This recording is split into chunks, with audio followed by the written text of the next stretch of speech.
Allez, on roule à 55 km/h, à moins de 5 km de l'arrivée. Les deux trains de l'équipe Katusha et de l'équipe Astana est bien en place.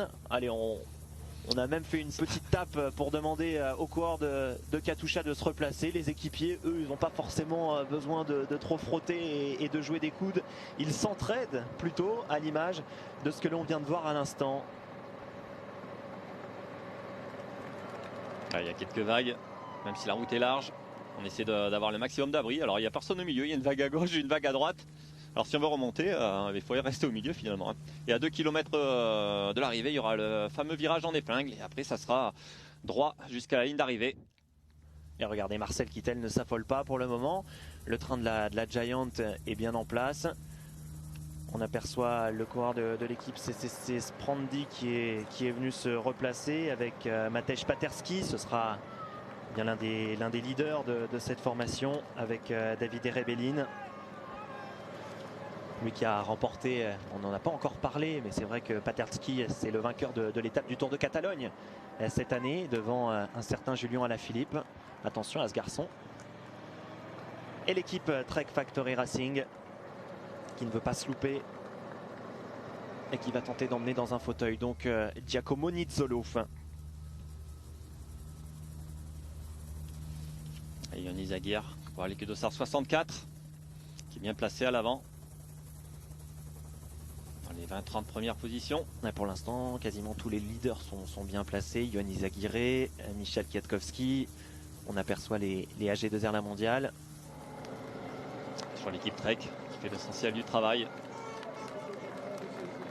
Et là, on a nettement accéléré, 67 km/h.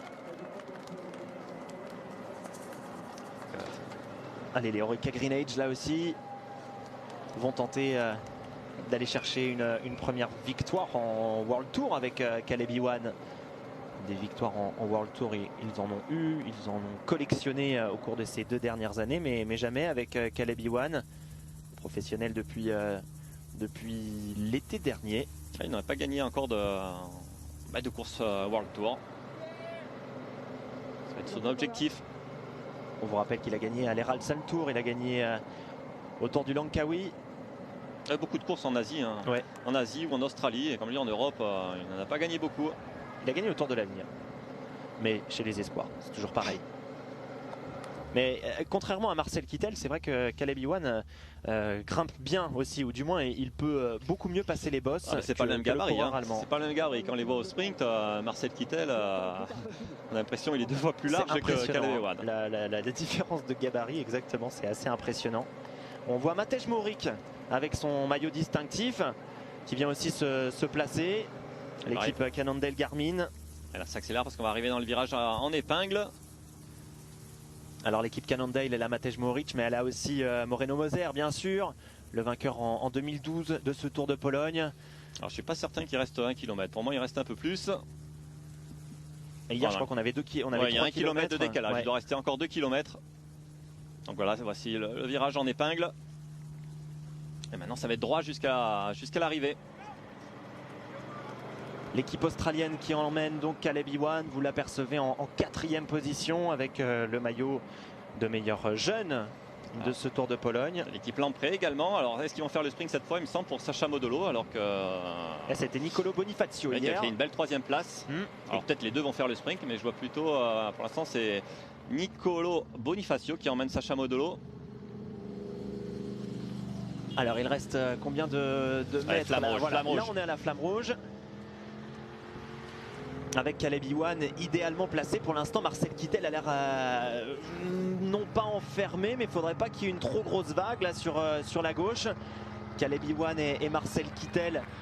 Ewan en 3e position et Kittel un petit peu enfermé là. En revanche, Lorenzo Manzin, regardez sur la gauche de l'écran, est idéalement placé, emmené par Laurent Pichon, et il me semble. Andrea Guardini également bien placé, alors qu'il va prendre le train de la FDJ. On aperçoit la silhouette de Sébastien Turgot. Ouais, ça va être, ils vont faire le sprint pour Sacha Modolo, il me semble. Alors Caleb Ewan, Sacha Modolo aussi bien placé. Marcel Kittel et la chute terrible de Caleb Ewan. Oh là là là là, terrible chute à moins de 300 mètres de l'arrivée. Ça va Sacha se Modolo entre les coureurs de l'équipe Lamprey et Matteo Pellucci. Matteo Pellucci qui gagne de l'équipe EYAM. Oh, il n'était pas content Marcel Kittel. Hein. Il n'était pas content Marcel Kittel et c'est terrible chute dans le final. Alors tout le monde sera classé dans le même temps, mais il y a du monde qui est à terre. Hein. Une chute à vive allure. On va mettre le champion du monde Michel Katowski, qui n'a peut-être pas été pris dans la chute, mais qui a été gêné. Fabio Aru, il n'est pas passé loin aussi de la chute. Il s'est relevé. Alors espérons que ce soit pas trop grave. On a un coureur de l'équipe Lotto Jumbo qui reste à terre. Alors là, chuté à plus de 60 km/h. Marcel Kittel devrait garder le maillot parce que Matteo Pellucci avait pris 1 minute hier. C'est le coureur d'IAM.